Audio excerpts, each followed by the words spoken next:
Floods, severe storms, hurricanes, earthquakes, tidal waves, and other catastrophes, all of these can cause serious damage to highways and roads.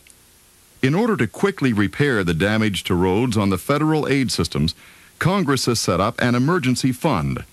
The Emergency Relief Program is like an insurance policy to help pay for repairing serious damage to the nation's most important roads. The Federal Highway Administration administers this program through state highway agencies. In addition to funding for state roads, funds also are made available to counties and cities for damaged federal aid roads they maintain.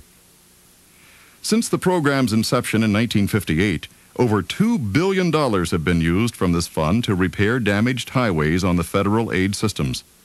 The cost to repair damages in an average disaster where emergency relief funds are used is about $6 million. This videotape presentation will discuss how the Emergency Relief Program works for roads on the federal aid systems. The Emergency Relief Program is for two kinds of damage: damage due to natural disaster and damage due to a catastrophic failure. These will be discussed in a few minutes. Of course, emergency relief funds will not necessarily be available for all damage repair costs. For instance, there's a $100 million limit for any single disaster in any one state. Also, emergency relief funds are not to take the place of other federal aid, state, or local funds for new construction. Emergency relief funds are not meant for increasing capacity. They are not for correcting non-disaster related deficiencies, nor for otherwise improving highway facilities. Before emergency relief funds can be used, the Federal Highway Administrator must make a finding. This is done by a review of the damages, as documented by a field report. A good field report is essential to this effort. Now let's assume that a significant disaster has occurred. The first thing to be done, of course, is to protect the public welfare. A public official's first consideration is the safety of the public. Work should start immediately to get the affected roads open to traffic. Then, as soon as time permits, the state highway agency should send a notice of intent to the Federal Highway Administration's Division Administrator. The application may be only a notice that the state is seeking emergency relief funds. It does not need to specify the amount or other details. The Federal Highway Administration Division Office will acknowledge the state's letter of intent in writing. This assures the state that temporary operations, emergency repairs, and preliminary engineering may proceed without prior authorization.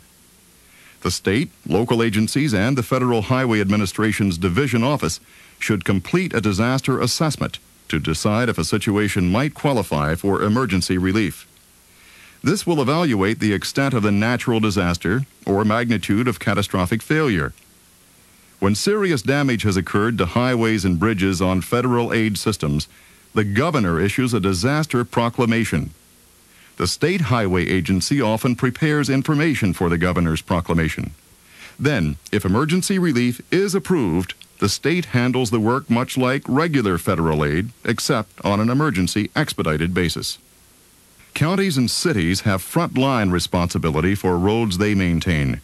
Reopening roads to traffic is the first priority. As soon as possible, local officials should contact the state highway agency. Usually, this will be part of their emergency preparedness plan coordinated by civil defense officials. Just like a deductible clause on an insurance policy, the ER program is not going to fully fund all damage. In some cases, none at all. As a result, state and local highway agencies can expect budget impacts and changes in project priorities, as well as inconvenience to motorists. How then can we decide when federal emergency relief funds are appropriate for a particular disaster? One way is to determine if damage costs are unusually high. This is a measure of the extent of damage.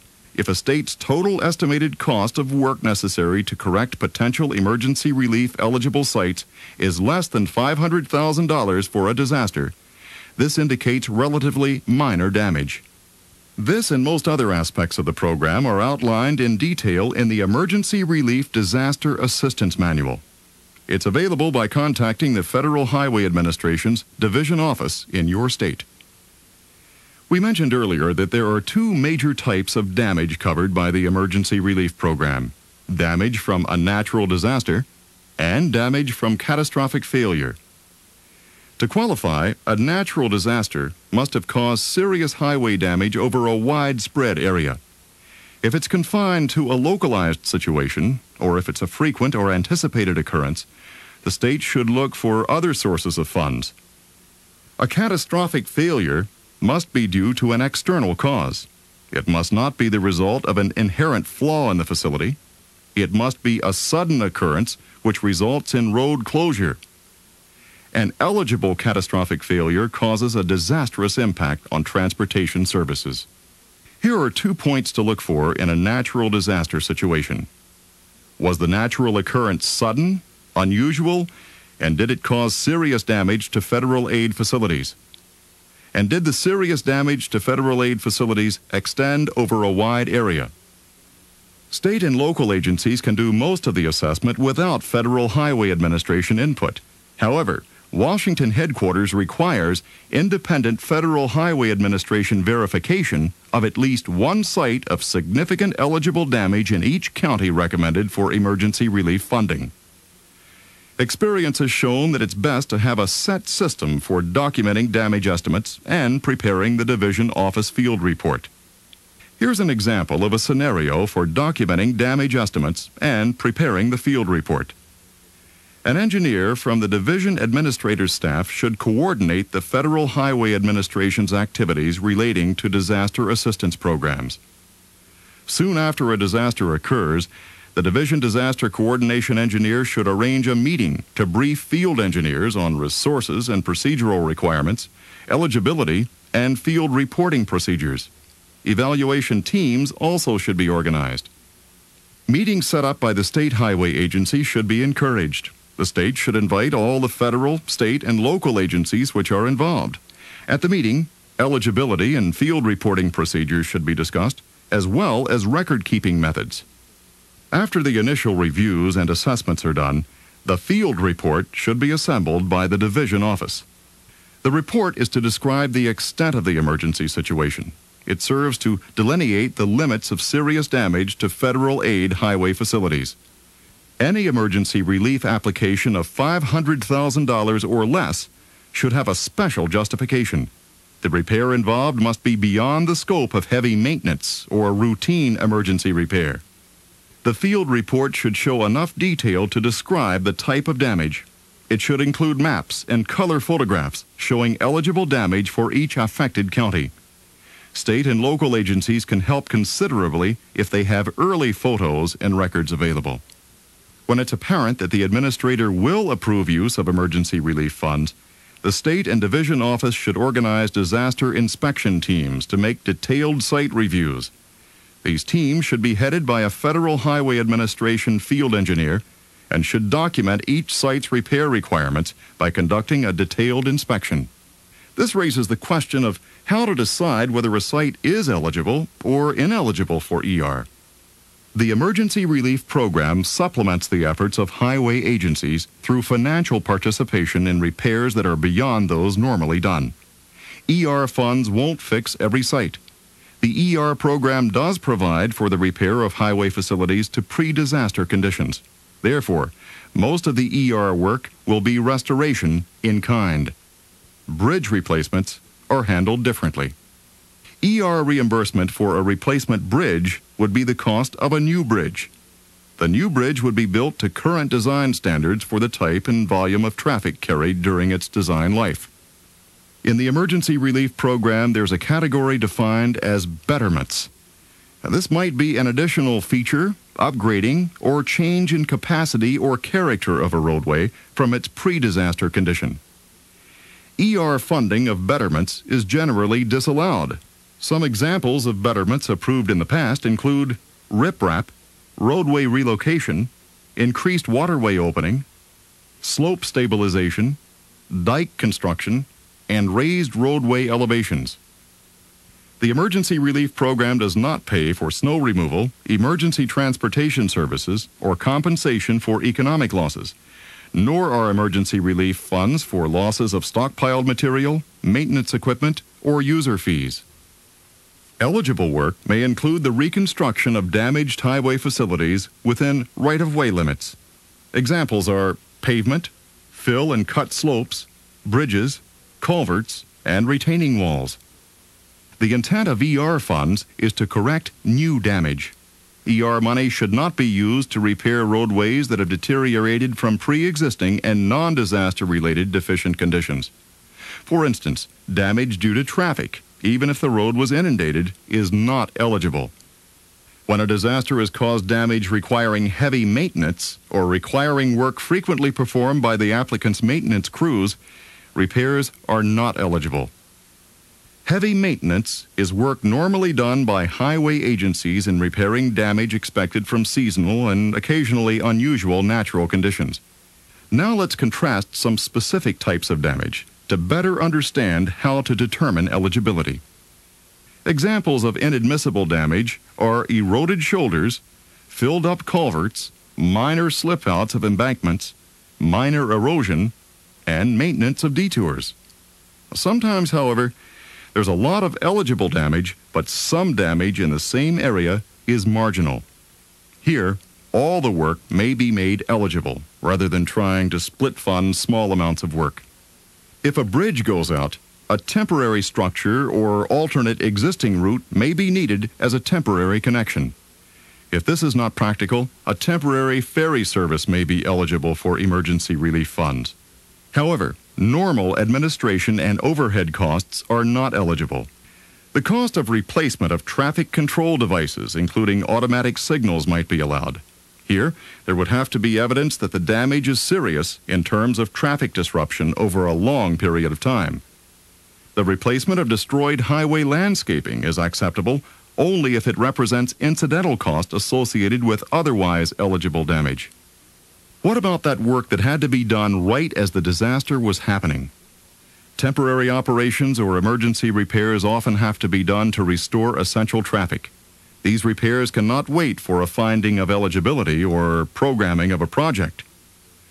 After necessary emergency repair work is completed, there are 3 criteria to decide what is eligible for emergency relief funds.